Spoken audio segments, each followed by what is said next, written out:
I'm here today visiting the Millyard Museum in Manchester to do a little bit of research about my favorite aspect of New Hampshire's rich history, which is the mills.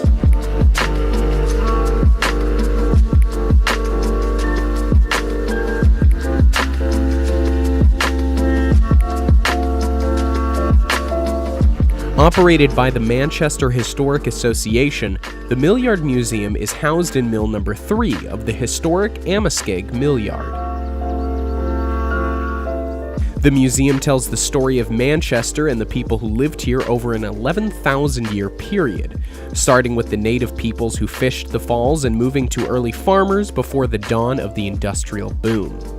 It focuses specifically on the Amoskeag Manufacturing Company that dominated the river and created Manchester as we know it today.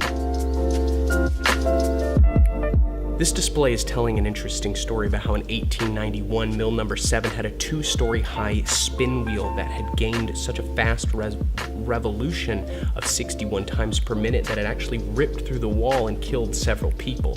And it's kind of an interesting example of how much power this river had.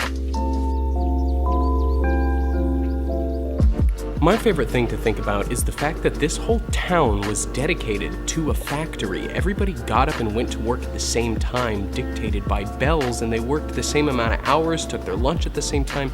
Everything was like clockwork. It was a big organization, all focused and developed for the factory. With plenty to read and plenty to see, the Millyard Museum paints a vivid picture of New Hampshire's important and influential industrial beginnings.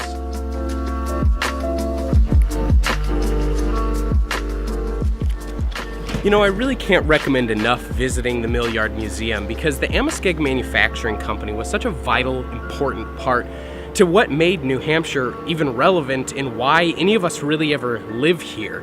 So, give it a visit, and maybe you'll become interested in it. I don't know. Give it a chance. Thank you so much for watching.